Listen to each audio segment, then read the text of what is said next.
Good morning, good evening, and good day. Welcome to Global E-commerce Experts, and welcome to our webinar today. We've got a real treat today. Today, we are talking about finding your niche, building your brand with a high value and high profit products. If you're joining us for this webinar, it means that you're probably actively searching for a gap in the market.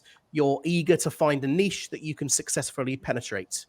Perhaps you already have an online business which is already successful. Perhaps you're already buying stock of goods from Alibaba, for instance, and you are ready to move on and dive in to starting your own e-commerce brand. Either way, we want you to help figure out where you fit in and how to make your brand shine.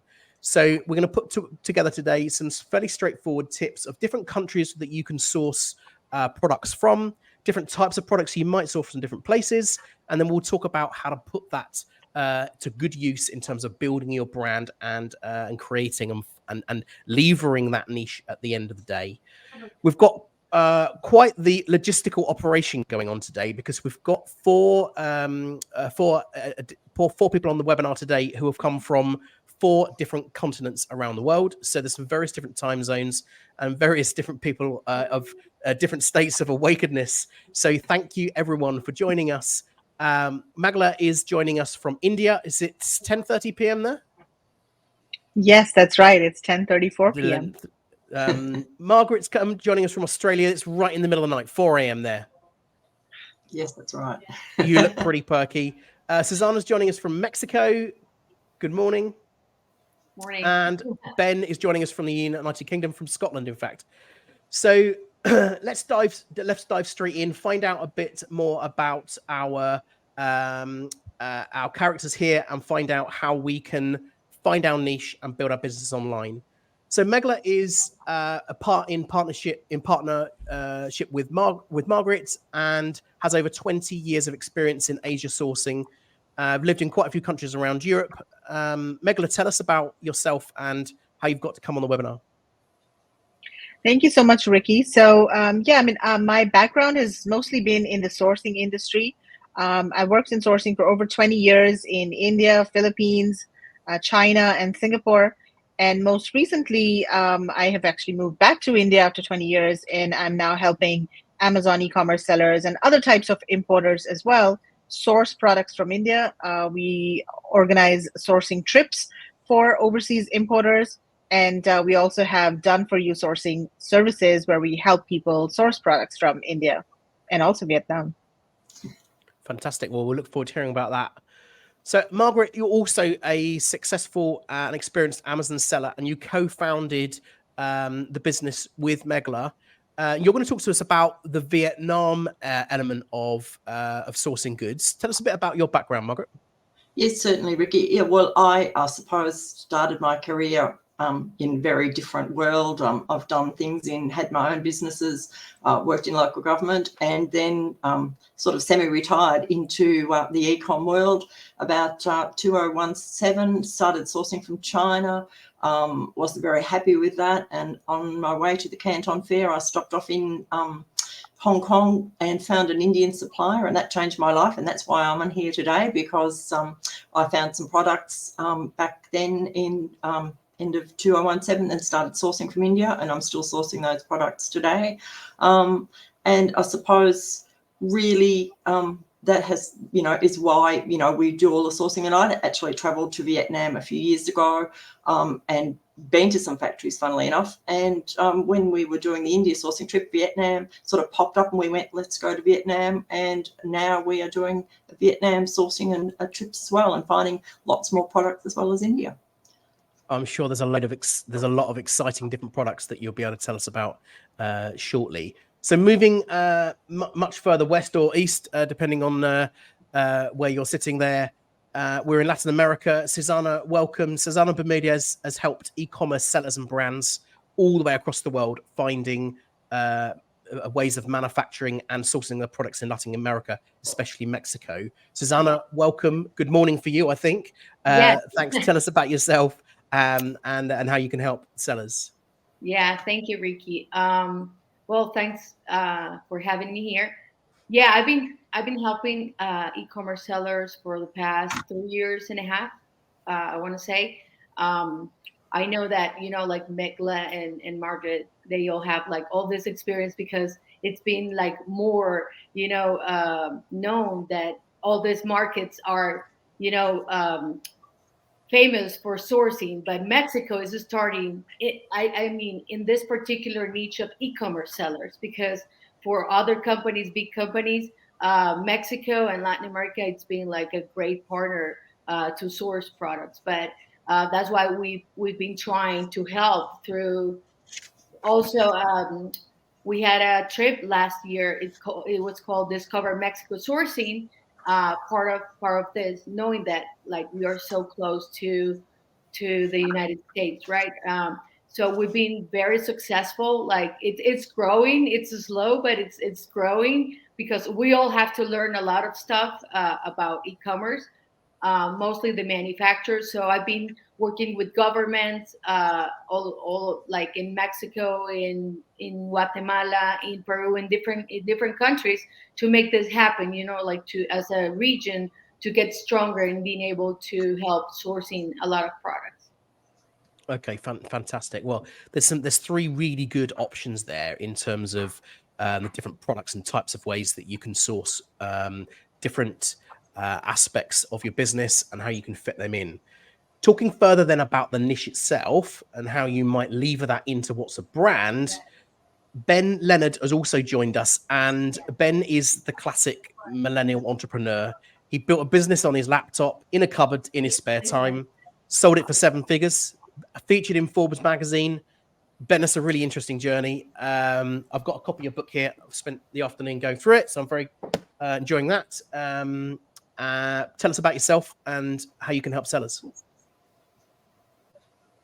Hey, Ricky. That means that there are 2 people in the world at least reading my book, you and my mum. So that's really good. Thanks for having me. Good to be here. And me. And you, yeah, you've got a copy, Meghla. So do you, Mark. So I got into e-commerce in 2016, kind of by accident. I'm up here in Aberdeen in Scotland, where oil is the big thing. Aberdeen's the oil capital of Europe, really. I was working in the oil and gas industry on the environmental side. I had to stop work because of health problems. While I took a break, I started to develop a fitness brand, which had been an idea of mine for years. I'd done nothing about it. And it didn't go very well. None of the gyms wanted to buy my stuff. So I started selling online, and that did go well. And it turned out I was good at it, and I grew that business. And like you said, I sold it in late 2019. And now I'm building new brands. I co-own several brands, and I advise others in various capacities. And I teach and I help others to plan their exits as well with a brokerage firm. So, yeah, it's been a bit of a wild ride into e-commerce. And the niche that I have found for myself is brand. What helped my first business succeed where others failed was focusing on brand rather than just selling stuff on the internet. And that's what I try to encourage people to do. Well, there's going to be some real diamonds here for everybody to help them in this journey. So we're targeting this webinar at sellers who have perhaps already done some selling, perhaps already got a business and really want to take it now to the next level. So let's dive straight in. We're going to start with Meghla. We're going to start with India.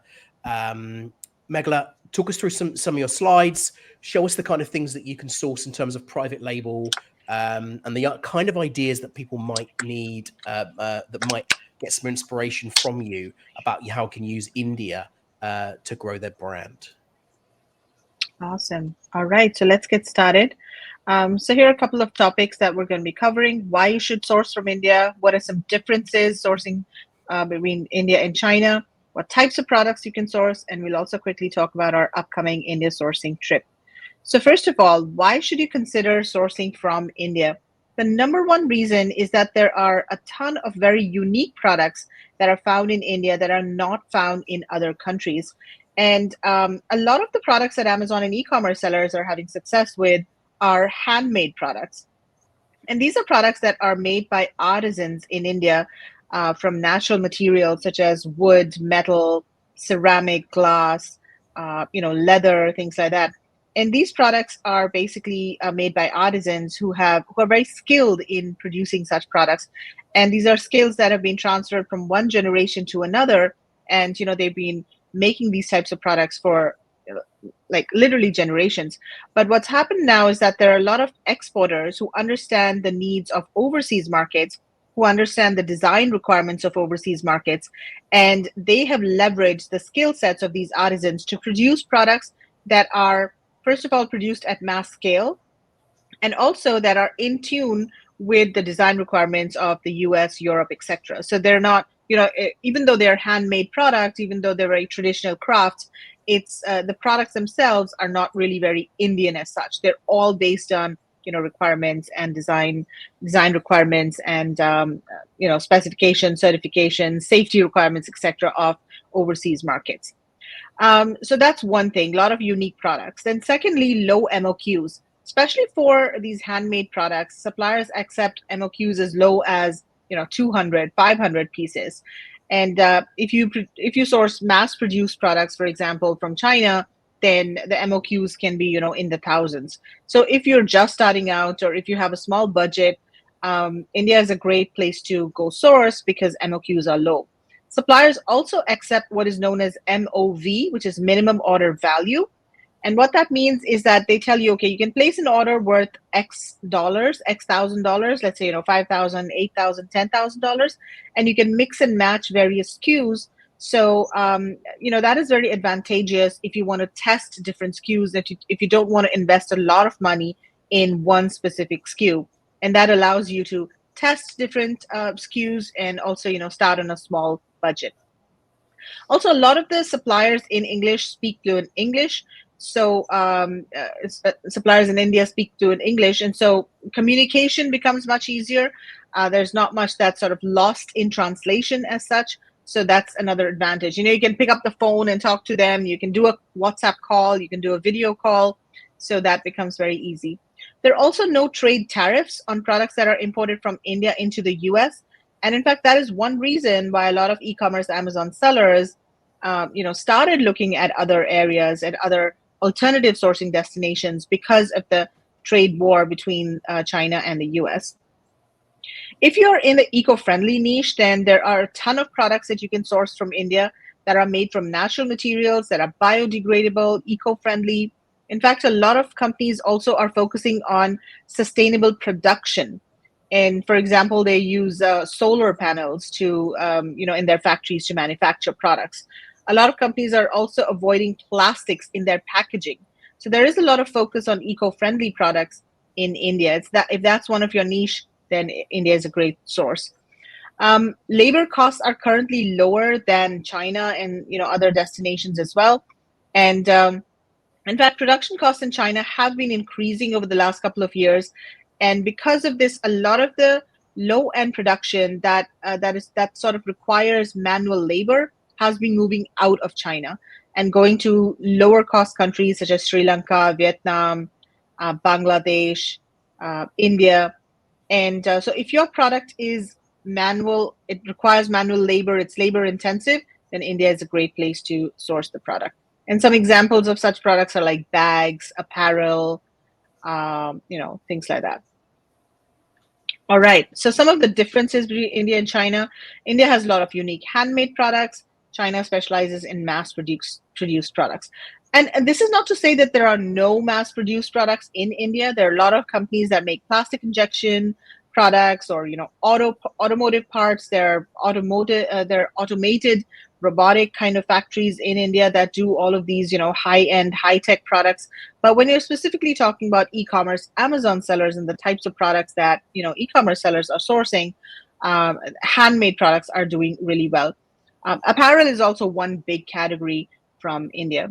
And then low MOQ starting from 100 to 200 pieces, high MOQ in China. In general, there's more respect for IP in India, but in China, IP infringements are very rampant. And one of the main reasons for this is because a lot of the Chinese factories want to sell directly on Amazon. They want to do their own brands. And so it's very common for an Amazon seller to place an order with a Chinese factory, and a few weeks later, their product is already selling on Amazon. And that's because a lot of sellers in China or a lot of factories in China want to sell directly. Whereas in India, most factories still want to focus on the B2B, and they want to focus on manufacturing. They don't want to really do D2C. And of course, lower labor and production costs in India, and then higher costs in China. No trade tariffs when importing from the US, whereas there's higher trade tariffs for the US. One of the disadvantages sourcing from India is that there are fewer product categories. So for example, if you're looking for, let's say, electronics or electrical products, then China is the place to go. Or maybe, low value plastic widgets or silicon products. Those types of products are still better sourced in China. Not all factories are online in India, so sometimes it can get difficult finding factories, whereas of course China factories are more accessible. There's Alibaba, other platforms where you can easily find factories. There's not much info available about sourcing from India. So we usually talk about sourcing from India, educate people. We've got YouTube channel as well. But other than that, there's not much information available. And for China, there's plenty of blogs, YouTube channels, a lot of information available about sourcing from China. There's just a chart to show the minimum wage comparison between India and other countries. So if you see, India is $175, whereas this is China. So the chart is being covered by the videos. I don't know if we can move the videos to the left, but $360, that is China over there. Okay, so let's quickly talk about the types of products that you can source in India. And what we've done over here is just put together some images of the various types of products, and these are especially more premium, more high-end products. We've tried to, select some of the more premium products from India. So this is all a lot of wooden, metal, ceramic, leather. These are wooden items, metal items over here. This is just a list of all of the different products that you can source. Home decor and gifts. This is the biggest category that Amazon and e-commerce sellers are having success with. Kitchen and tableware, furniture, furnishings, pet products, eco-friendly products, fashion, textiles and apparel, organic cotton, leather, and even food items. Bad internet. Okay, cool. So another big category is leather, and there are different types of leather that's available. There's bags, wallets, pet products, and also equestrian products. And for garments, for example, the leather that's used is much softer, whereas for equestrian products, the leather that's used is more sort of rustic and rough. Furniture. So huge variety of different types of furniture, metal, woods, leather, fabric, you name it. There are different production hubs that specialize in different types of furniture. There's fashion jewelry, accessories, and footwear, a lot of semi-precious stones too. A lot of scarves, silk scarves, pashmina scarves, stoles. Next. Rubber and educational plush toys. So in fact, these rubber toys are made in my factory. We do rubber toys that are exported worldwide, very eco-friendly, biodegradable. We've got pet products, including pet beds, houses, or pet bowls. Eco-friendly products. So this over here on the left is, these are some products that are made from alternative materials, such as those made from cork. There's also pineapple fibers, cactus fibers, very interesting and alternative materials to leather and PU. Furnishings and macrame, huge variety of cushion covers, bedspreads, bed covers. This is a map that shows all of the different production hubs and which products they specialize in. A lot of the production is done in the north of India. Okay, next. Right, huge variety of fabrics, and specifically fabrics that are made from natural, fibers such as cotton, wool, silk, etc. This is a map that shows all of the different types of fabrics that are available from India, and I won't go into the details. Let's move to the next slide. Okay, so that was the end of the presentation. So really quick, how India Sourcing Network helps buyers source products from India. There are 3 ways that we can do this. We offer a DIY sourcing service where you can go to our website, indiasourcing.net, search for suppliers and contact them directly. We also offer a done-for-you sourcing service where we manage the entire sourcing process for you. And there's also an option to buy ready-made products that are already stocked in the US with our partners, Expo Bazaar. You can get more information at expobazaar.com. Okay, so I really quickly want to talk about India Sourcing Trip. And you can find more information at indiasourcingtrip.com. But this is an 8-day trip that really focuses on helping you learn all about sourcing from India, source products, and also experience India's culture. We have a full-day India sourcing conference where we teach you how to source from India. We have a variety of experts that talk about logistics, quality control, finding, vetting suppliers, cultural differences. It's almost like a mini crash course on sourcing from India. We visit a trade show that is an export-focused trade show with over 3,000 exhibitors. We do mastermind sessions with various e-commerce experts from around the world. You also get access to our vetted service providers. And the trip includes everything, including hotel stay, food, transportation. We also go to the Taj Mahal, which is one of the 7 wonders of the world. We do some cultural activities like a Bollywood night where you can sing and dance, and it's a very fun night to, again, just immerse yourself in Indian culture. And there's a lot of support before and after the trip where we help you prepare for the trip, and we also help you, source products after the trip. Okay, so this is the cost. And if anyone's interested, we also have a special discount code. If you use the code GEE, you can get a discount of up to $150. And you can get more information at indiasourcingtrip.com. All right, Ricky, that's it from me. Thank you very much. I hope that anyone who's listening can watching here can take advantage of that. We heard a little bit from Margaret when you dropped out there, Meghla, but we've got 2 different options from an Asian perspective. So let's talk a little bit more about the differences, Margaret, with Vietnam and what that bit looks like in terms of how that works in comparison to India. Okay, just for people who don't know, Vietnam is really sort of becoming a very emerging market, and the exports from 2011 to 2021 have quadrupled from $96 billion to 371. Next slide, please. Okay, now exports by country, US is the leader with 29% going to them. If you actually add up EU and the UK, it'll overpower China at 17. It's about 18.5%. Next slide, please. Now, the main exports from products that are exported from Vietnam is, funnily enough, electrical machinery is by far the highest, as you can see, followed by footwear and clothing. Why Vietnam? Next one. Okay, so lower labour costs. Once again, the labour costs in Vietnam are much, much lower than in China, so that makes quite a difference. Yeah, large, well-educated labour force. So 59% of the population works in the labour force, and 95% are literate. Okay, there's free trade agreements. Vietnam has a lot of free trade agreements with EU, UK, and US mainly that would affect us.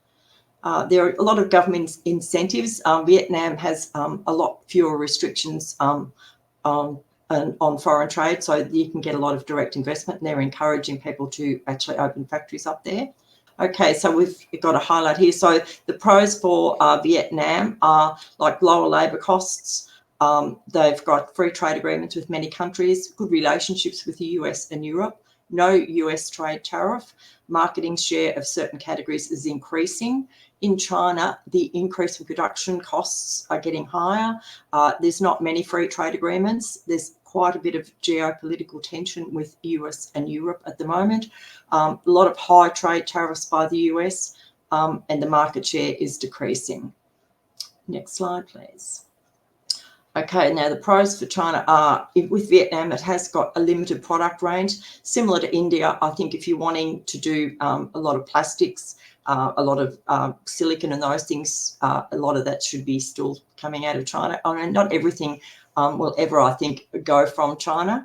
The infrastructure could be better in Vietnam. And most of the materials and the components, they need to be imported. So that is a little bit of a disadvantage, but still with the labour costs being cheaper, the products do work out to be more cost effective between labour and the import duties if you're going into the US from China. Right, next product categories, go for it. Okay, so we'll go through. So we've got wooden furniture and wooden products, that's really quite a big category. As you can see, there's 16.5 billion in exports in 2022. Next slide. Now, these are just some of the beautiful products you get. And so there's a lot of really different rustic furniture, a lot of carved furniture, children's toys and furniture, and a lot of wall pieces, and just general anything for home decor or kitchen. Okay, now this is something that's very unique, I think, to Vietnam, is bamboo, rattan, wicker, seagrass, and water hyacinth. And if you go to the next slide, we'll just have a look at some of the great products that we get. Home decor is a lot of mother of pearl inlay. Now, these products are absolutely stunning. When you see them in actual reality, they're even nicer than here in the slides, and it's something that's totally unique.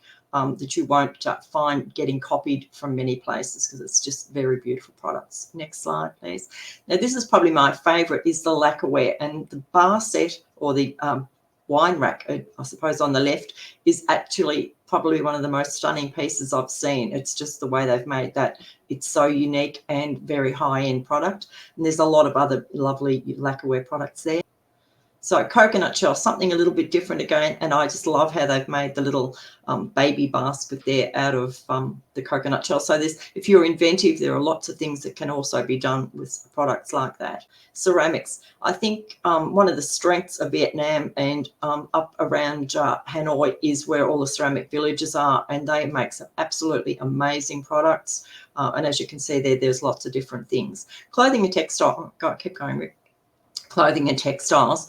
One of their biggest markets is clothing and textiles, and as you can see, $45 billion was exported in 2022. And a lot of the bigger manufacturers are actually working out of Vietnam, selling, all their t-shirts, Adidas, all the sporting type things, as well as a lot of clothing. If you start looking on your clothing labels, you'll find Vietnam is popping up quite a lot. Footwear, that's another very, very big industry in Vietnam. They do a lot of sporting shoes as well as normal shoes. 23 billion in exports in 2022. Now, this is another really big niche, is backpacks and suitcases. Vietnam is one of the largest manufacturers of bags and accessories, and it's reached $4 billion in 2022. Okay, now these are just some of the really nice products, and you can get from canvas bags to leather, to cloth suitcases. There's virtually everything, and a lot of children's beautiful backpacks from Vietnam there. Packaging. Packaging is something that Vietnam really stands out in, and they've got 1.7 billion in just exporting of packaging. And that pink box there is probably, I've never seen so many great packaging ideas as the company that actually makes that, though. We've seen them at the fair last year, and they were brilliant. Next slide, please. Electronics. Electronics is very big out of Vietnam as well, $131 billion in exports. A lot of the bigger companies have factories set up there. It's a little bit more difficult for people to actually do electronics if you're just wanting to do a startup with, a few hundred pieces, because most of the factories there are more equipped for the larger companies. And look, more products you can get out of India are iron and steel, rubber and plastic goods, construction, coffee, seafood, and there's a lot of hotel porcelain. If you're looking to do, get into a niche where you're supplying, hotels and things like that, it's great. And just one thing I will add, that just going back, I don't go back on the slides, but with Vietnam, I think you probably, a lot of the companies you will go to, you've got to find a factory that will take smaller orders. A lot of the factories are geared to only containers, so we have to be a little bit selective when we're dealing with factories there, that they are able to take anything that's for people just starting out or wanting smaller orders. A Vietnam sourcing trip, it is a fantastic trip to go from north to south in Vietnam. It's 10 days. So we actually go to factories, we visit a trade fair, and we start off in Hanoi and we end up in Ho Chi Minh City over the 10 days. Next slide, please, Rick. Okay, the benefits is that we visit about 12 factories during the trip, some in each city. You learn the A to Z of sourcing in Vietnam. You get introduced to a Rolodex of our vetted and trusted suppliers. You see thousands of home products, gift products and fashion at the export-focused trade fair that we attend. You can join mastermind sessions with sourcing and Ecomm experts, and we even have Ben on our trip, who's on our show as well. He comes on our trip as an expert. We engage with brands who are already buying from Vietnam, and understand the pitfalls to avoid and cultural differences, which is a little few things to learn in that. You can enjoy Vietnam's scenic beauty as we visit many famous, well, Ha Long Bay is one of our favourites, and we also do a cruise on the Saigon River, which is lovely. And the food is something to die for. If you haven't tried Vietnam food, you're missing out. Next slide, please. Okay, this is just quickly the itinerary. So it's April 17th, we do a conference, we do factory tours, networking dinner, information setting sessions, and we have an overnight on the boat at Ha Long Bay. On the 20th, we fly to Da Nang. We once again do factory visits, more information sessions. We actually go to Hoi An, the local market, and see what other fantastic products you can get there. Networking dinner and drinks, and then we actually go and do a night tour of Hoi An with the lights, which is absolutely stunning. April the 22nd, we fly to Ho Chi Minh. We visit more factories. We go to the Bintan market for a little bit of culture. We do some trade shows. We have information sessions, and we do a Saigon River cruise. Next slide, please. Now the experts here, we've got Lynn Sutton. She's actually been selling in Vietnam from Vietnam for a long time. We've got Ben.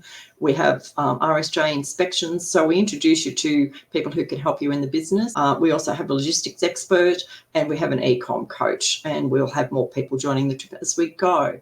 Okay, the cost is there in front of you. And once again, if you use the code GEE, you will get a $150 discount on the trip. And I think the next slide has just got the email and the website. So if you want more information, have a look on the website, or you can email us. Thank you very much, Rick. Well, thanks, Mark. I think it certainly gives you an indication of the kind of products that are suitable from Vietnam, and you can certainly see some pretty unique things there. Certainly get a gist of the type of uniqueness you get from sourcing from a different country. Some beautiful pieces there that you could certainly make a brand from. So the Vietnam trip is in April, and when's the trip to India? Well, the India trip is in February 4th to the 11th, and then Vietnam is in April. Fantastic. So Okay, so 20. and they're done once a year, yeah. Vietnam is once a year, and India is twice a year. Okay.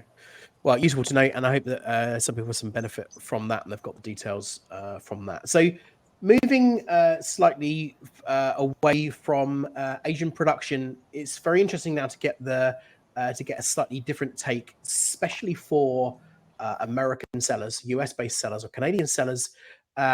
Susana, let's give a bit more of a taste of what might be happening from a Latin American perspective.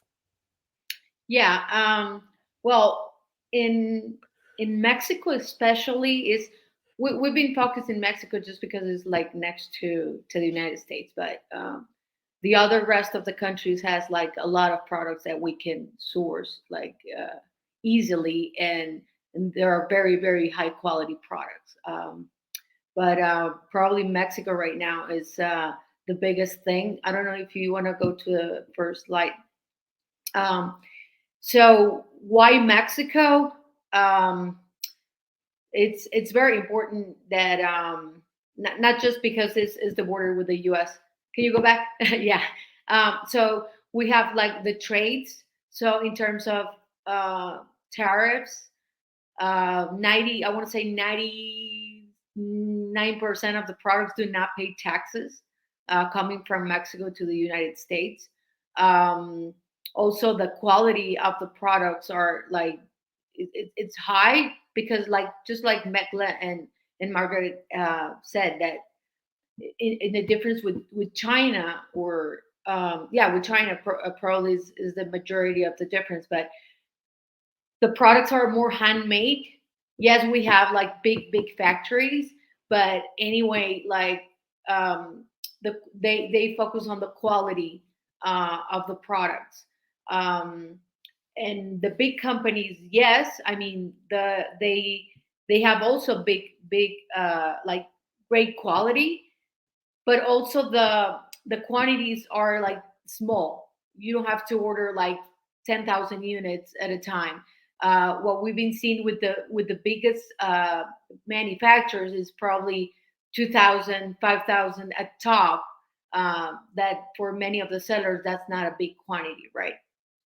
Then logistics, it's in some cases, if you're manufacturing in a city like Monterrey, in 1 hour and a half you will have, or 2 hours you will have your product in the United States, for example, right? So also the lead times, that's something that not even China or any other country can beat, and that's one of the biggest advantages of manufacturing in Mexico, whatever you want to manufacture, right? Other of the big advantage that we have is that, well, labor cost is lower than in the rest of probably of the countries right now, and the inventory management. That's something that a lot of sellers are taking advantage of that, because they don't have to keep their products in the warehouses in the United States. They can keep part of their inventory in the Mexican manufacturers. So it's something that they really value, right? And right now, yeah, Mexico is the biggest partner of trading partner to the United States to date. So and I think that's gonna continue growing and being they're gonna just get strain their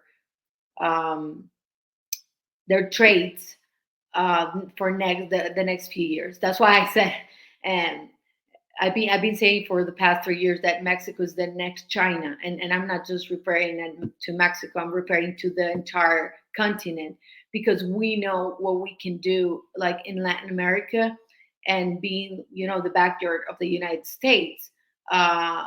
It's going to be very beneficial for the entire continent, I believe. So some of the products, pretty much like all the products that the girls mentioned, like it's what we can manufacture in Mexico, like leather products, all kind of leather products, ceramic, pottery, like clothing, textiles of all kinds, like bedding, sheets, wood products. One of the products that are having like more search in Mexico, it's big furniture.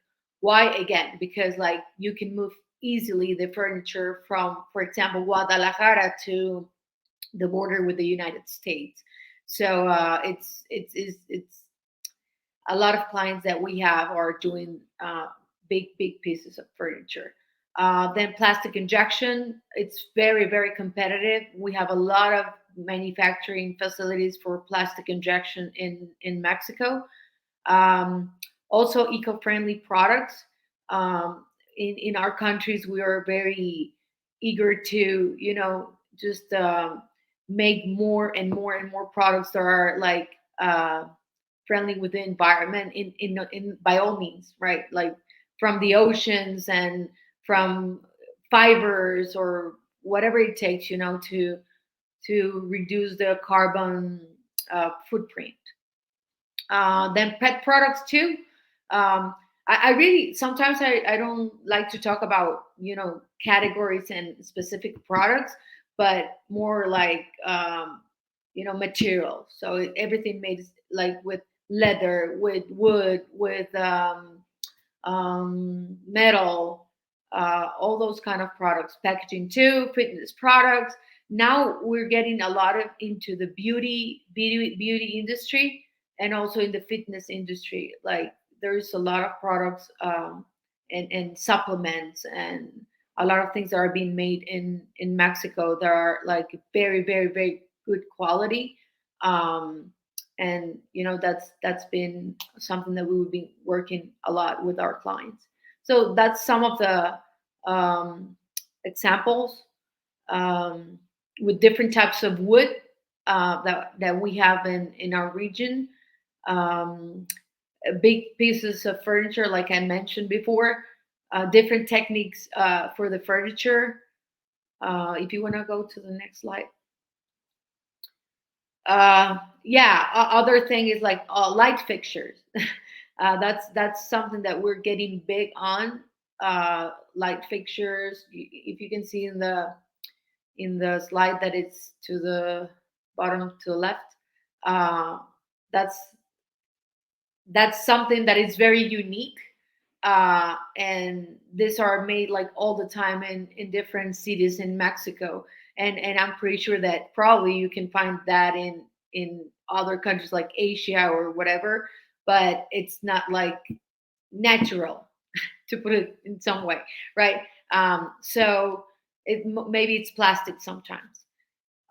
So yeah, like we have a lot of products that we can help our customers to source. What we've been doing more than like just the trips. We did a trip last year to Monterey with people from Australia, but it was a private trip. So what we're doing mostly is it's kind of that, like there's a lot of sellers that are very interested in building their brands. So they contact us and we take them to the different cities depending on the specific products that they want to source, and we help them to develop the entire thing to create something really new and nothing that anyone else is doing out there, right? So and they are like very very happy with that, of like being able to travel to Mexico and meet the manufacturers directly and just talk to them. And some of them are very jealous with their products, so they don't want to necessarily go to a trip where everybody's gonna see what they're gonna source. Susana, thank you. It really gives you a gist there of some perhaps similar types of products that you can get from different places in the world. So you can really start to dial it in to tariffs and shipping costs and availability and MOQs and finance terms, ease of trading with different currencies, those types of things. Yeah. So it's worth noting before we move on to Ben, Global E-commerce Experts is an agency which helps businesses to grow internationally online. So we concentrate on growing e-commerce businesses into new countries around the world. Many of the bits and pieces that are required to help you trade online will also help you to source and trade in the products that you're procuring as well, because it will give you access to shipping options. It gives you access to payment gateways, ways of moving your money around, transferring currencies, things like that. Let's kind of piece this all together now, because we've seen 3 different examples of different ways that you might get some inspiration for products. Let's talk a little bit more about the brand itself. Ben, talk to us about crushing it online. Okay, I'd love to. So we've heard a lot of great stuff about where we can find our products. That said, we need to understand who we're going to sell our products to. That is why you need to find your audience. Now, for most people on this session already have an e-commerce business, but not everyone on this session has an e-commerce brand. They have a business, but they're just selling stuff online, and there's nothing wrong with that. But it's 2023, and we need to stop just selling stuff online, and we need to build a brand. And if you already have what you think is a brand, then hopefully you'll take some value from my take on building a brand and be able to think about how you can apply this to your business / brand. So we need to understand our people before we can sell anything to them. Because your customer isn't everyone. I think most people on this session should know that. The common narrative that we used to think about was create something and then try and sell it to people. But actually, we want to flip the script. We want to have an audience that's eager to buy before we've even got a product. So we want to put the audience first. So who are your people? Well, you may already know the answer. Maybe they're mindfulness practitioners, swimming pool owners, scuba divers, truck drivers, gardeners, MMA fighters, eco-warrior parents. And what do you notice about all those? They're all niche, right? The power of the niche. It's all about the niche. In fact, if we speak American English for a moment, then we'll know that the riches are in the niches, right? I'm a huge fan of that phrase. So If we know that we need to go niche to uncover who we're going to sell to, then before we can develop our product, we need to really think about what is it that they want, right? Like back in the day, we all had to buy whatever we needed from a general department store, which sold like pretty much everything, right? If we were really passionate about something, we could seek out a niche store, like a specialist fishing tackle shop or something. But very rarely did any town or city have very many niche stores because there simply weren't enough people in that local area to support it. But these days, it doesn't matter where you are, because even the most niche, obscure interest has enough interest globally to mean that we can drive people from all over the place, whether they're in Nebraska or Montenegro, to our website or our Amazon listing or our Walmart listing or our Etsy listing or whatever it is, and get them to buy from us. The key is that we connect with those people because we are just as passionate about that niche as they are. And it might seem limiting to target a specific niche, but there's no such thing as going too niche, because it's within those niches that we find the most loyal and dedicated customer bases. And once we've understood what our niche is, then of course we want to develop our product. And I always encourage people to develop products and build brands around niches that they understand, that they themselves are passionate about, rather than just trying to sell stuff. But I'm not an inventor, I hear you say. Doesn't matter. You don't need to be an inventor. Let's look at some ways that you can develop your first product, or develop new products for your existing business if you've already started. And you can do all of this, by the way, with manufacturing partners that you find in Latin America, in India, in Vietnam. So I'm a huge fan of a new take on an existing product. So, for example, let's say you're a member of a knitting club and you meet once a week, and you've noticed that the other members of your knitting club, some of them have arthritis, and they find it really difficult to hold the knitting needles. Well, you develop easy hold knitting needles for arthritic knitters. Like, knitting needles are not new. It's just a fresh take on an existing product. And because you know the market is there, because you've observed these people with your own eyes, you immediately sidestep the competition by making your product unique. Here's an example of something that I did in my first brand. That image has gone a bit funny on the slides, but never mind. Those are, in my hand there, I'm holding one of a pair of Beast grips. So Beast grips, my first brand, Beast Gear, was a fitness brand, still is a fitness brand. Now, Beast grips are thick bar adapters. They make barbells and dumbbells wider, making it more challenging to lift them. But thick bar adapters already existed. It wasn't new, I didn't invent it. But I put a new take on it because I designed a better version with a better shape and better function, and then I patented it. The market leader before that had, for about 20 years, had like zero competition. But I came in, improved the product with a fresh take, resonated better with my audience, who I took the time to understand. They wanted a better performing, fairly priced, and frankly cooler looking version.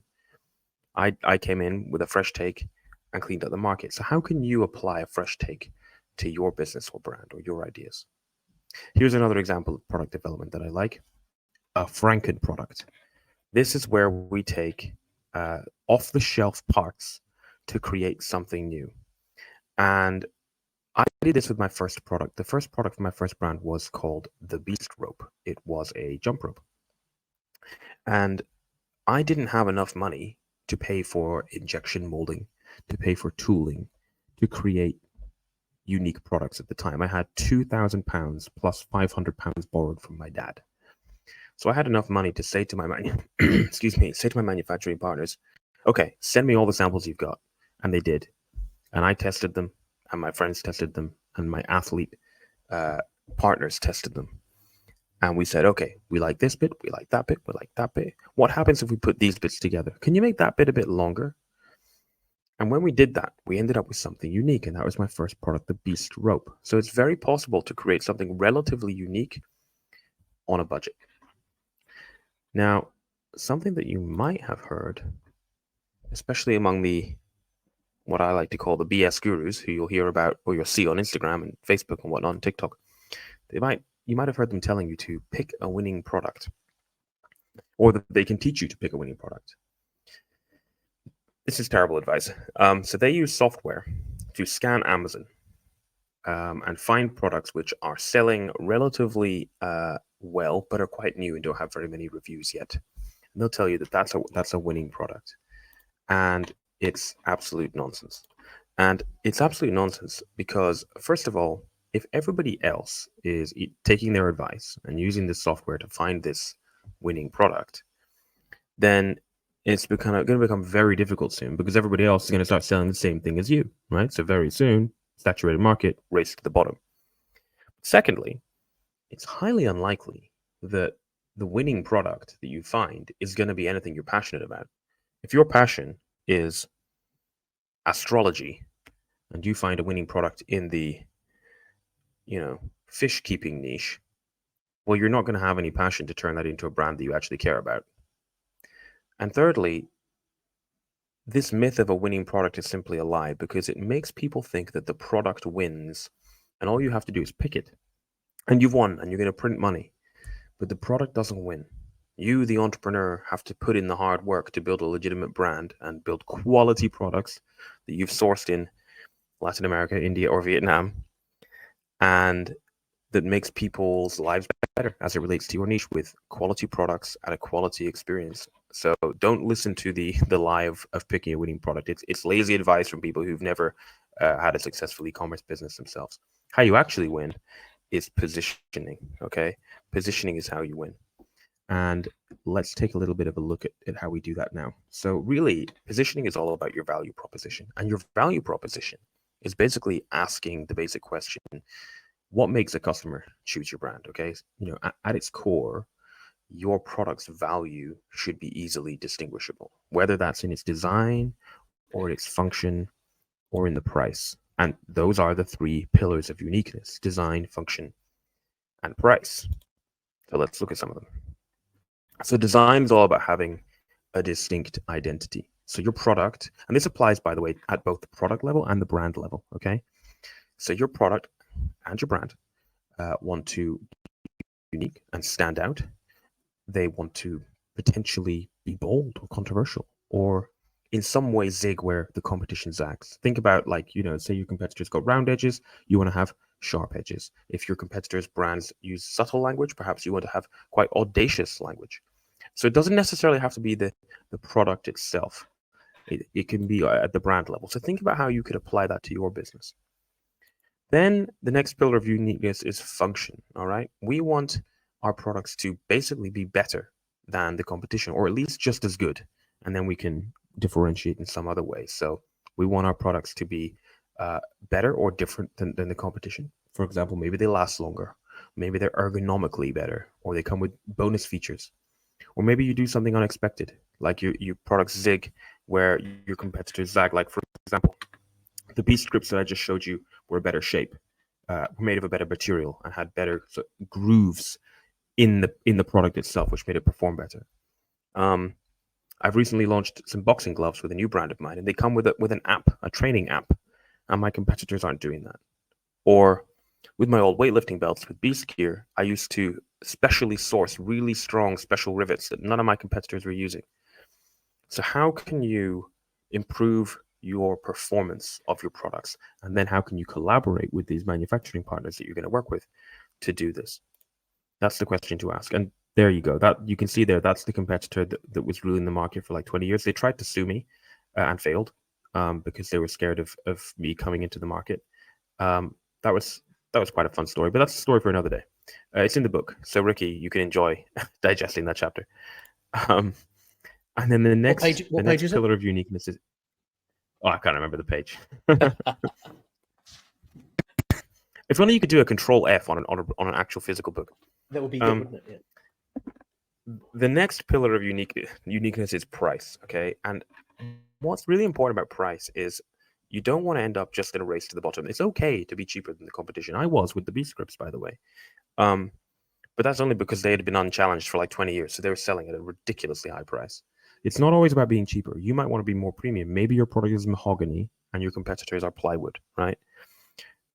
And it's really important also that the price mirrors quality and value. And what I mean by that is, yes, you want to have a quality product, but you also want to think about your price in terms of the value it adds to your user's life.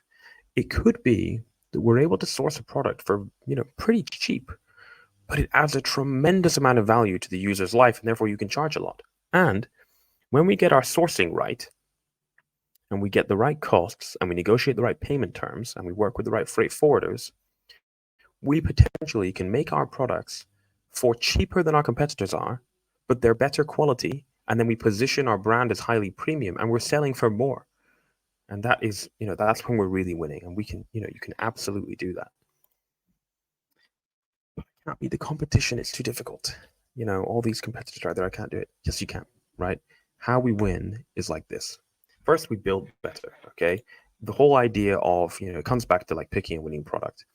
It's a fallacy. You have to put in the effort to create a quality product. For example, I'm currently making a baby carrier. It says there I'm on my 6th prototype. I'm actually on my 7th. I probably could have launched it after 3 prototypes, but it wouldn't have been good enough. The market would have slammed me, the audience would have slammed me, and the reputation of the brand would have been tarnished. You can't outmarket a crappy product. So some people listening to this might be doing a business that's turning over many millions of dollars because they got into e-commerce when it was pretty easy and they could just sell rubbish. But that's not sustainable. So if you are in that, if that's you, and you need to like take a step back and ask yourself some serious questions, that's okay, because you're doing big enough numbers that you can actually afford to invest in improving your product quality and your business quality and building a legit brand that people love. And then one day you can sell that. The next thing that we can do is position better. So here's a little example. Boom by Cindy Joseph is a fantastic brand. So Cindy Joseph, she's passed away now, became a model when she was 49. And she hated 2 things. One was the way that the modeling industry treated people like her, and also the way that the cosmetics industry didn't talk to people like her in a way that spoke to her. So she developed a makeup line for women who are aging with beauty. And she absolutely crushed it. And she's basically, proving, she called it Boom, obviously, for Boomer, Boom by Cindy Joseph. And it proves that great positioning can really lead to strong market engagement, even in tough markets. And there's not really many markets tougher than cosmetics, is there? So how can you position your brand differently than other people in your market to win? And we can differentiate better. And again, this is at product level and brand level. So you can make some aspect of your product or brand distinct. Could be the color, the shape, the function, or the story even. And then double down on that. Talk about it all the time, okay? So for example, that's me. I'm an average Joe with asthma who's averagely fit. But I made myself the face of a fitness brand. And it worked a treat. Because I zigged where everyone else sagged. So this is at a brand level rather than a product level, obviously. I've already shown you a couple of examples of B-secure products, but at a brand level, it really worked because people buy from brands, but they connect with people. And so, how many of my customers were likely to be like elite level athletes? A tiny percentage. Whereas actually, I was selling to real people so my message to them was, you're welcome in my tribe. So when you're thinking about positioning your products and your brand, and it could be, my brand's a fitness brand, you might be selling gardening products for all I know. Doesn't matter. The principles apply. How can you connect with your audience and resonate with them and potentially make yourself the face of the brand as well? And zig where others zag, right? So that's what this was about. This was so many things. This was zigging where others zag. This was resonating with my customers. This was positioning as, one of them. How can you apply these to your brand? And we can market better, right? And, what I just showed you, that is marketing as well. But I like to talk about speedboat marketing, right? Which basically means that when we're a little nimble business, we can outmaneuver the big guys because they are lumbering freight ships that, they take half a day to turn around. But when we're a speedboat, we could pivot fast. We can implement change fast. We don't have layers of bureaucracy either. And because we're going niche, we resonate deeply with people. If I have a brand that makes specialist products for people who are deeply passionate about maintaining bonsai trees, that's going to resonate much deeply with them and much more passionately than if I have a brand that sells generic stuff. Like if I'm trying to sell laundry detergent, nobody cares because it's generic. But if you sell something that people care about, then you're going to find it so much easier to market to them. So the next part then, after we've been developing our products, is to develop our brand. So that's where we're going now. So what is a brand? I've used the word a million times already, but I haven't actually defined what it is. So I really ought to do that. Well, there's lots of different definitions and people will argue over them. But I think everybody is basically roughly on the same page and we're all trying to get at the same thing, which is this. It's a group of products that solve problems for a particular group of people. Excuse me. That could be gardeners, mountain bikers, drummers, dentists, or gamers. And branding is how you make people feel about your brand. So branding and marketing are often confused, but they are different. Marketing is how you tell people about it. So advertising, which is the type of marketing, and marketing, they are important for your brand, but they don't define the brand itself. But for now, what we need to know is that branding is how you make people feel. You know, think about your own favorite brands. How do they make you feel? Right? How do your favorite brands make you feel? They might make you feel excited or relaxed or fierce or loyal. Maybe you love that brand. Maybe you'll fiercely defend that brand. One of my favorite brands is a brand of drum kit called Sonor. I play the drums. And when I see Sonor's content, I feel, hyped up, like I want to go and smash my drum kit. And you can apply that kind of thinking to your own brand, okay? When we get it right, our customers love our brand because we actually make them feel something rather than it just being a generic widget, okay? And the question then is, how do your favorite brands make you feel that way? Like, what is it that they're actually doing to make you feel that? Well, I kind of already gave it away. It's the vehicle that we use to deliver our branding, and that's marketing. So we got to master our marketing. And marketing is actually more important than branding, which sounds odd coming from the guy that loves branding so much. But ultimately, marketing is more important because you can have the best branding in the world, but if nobody knows about it, it might as well not matter. Might as well not exist. It's kind of like if a tree falls over in the forest and there's no one there to hear it, did it make a noise? If you have the best branding in the world and you can't tell anyone about it, or you're not very good at telling anyone about it, may as well not exist. And Seth Godin, who's an absolute legend of marketing, said you're either remarkable or invisible. Make a choice. And that's all I got. I hope you enjoyed that and you got some value out of that and you feel like you can apply some of that to your brands. And as Ricky was saying before, I've just written a book about this. It's on the screen now. It's called Quit Stalling and Build Your Brand. It's on Amazon, which I heard is a good website for buying stuff. Thanks, Tommy. There you go. Yeah, Quit Stalling and Build Your Brand.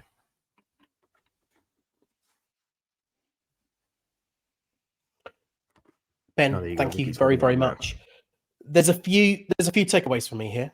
Firstly, I need to finish Ben's book because I didn't get to read more than 2 chapters of it this afternoon. I'm going to finish it. Secondly, Susana, I want one of those lights, the ones that look like horns of like antlers of a deer. I want one of those. I want that. Okay. Finally, I want to go to India and Vietnam on a sourcing trip. So today's kind of getting quite expensive, if I'm honest. Nonetheless, what it's done is it's inspired me. I'm here as an e-commerce expert as well. It's inspired me. I hope that it's inspired other people that have been listening. The reality of the situation is there's a huge amount of options here. There's a huge amount of options for the type of products you might get, how you might go about doing it, and then also how you might then position your brand and lever that to turn that into ultimately profits for your business. Global e-commerce experts can help you with internationalizing those products once you've found a good product and you've found a brand and the right people to talk to. We can take you to new markets around the world, and we can help you to globally expand as the final piece in the puzzle of products and a niche and brand, of those kind of core principles that Ben and Susana and Margaret have been talking about.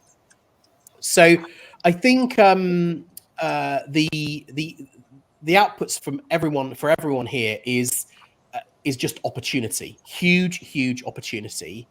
I just want to say thank you to everyone for your insightful input, some really useful and exciting bits of information there for everyone to work from.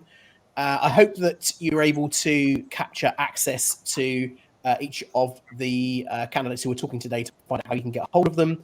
You can also, of course, follow Global E-commerce Experts on social media. And we do a lot of other podcasts and webinars on this types of things in terms of growing your business. So final words to say thank you. Stay focused on growing your brand. Stay focused on growing your e-commerce journey. And we look forward to seeing you at the next webinar. Thanks, team, on board. And thanks, everyone listening in. Thank you. Thank Bye. you. Bye-bye. Bye. Thank you, guys. Thanks, everyone.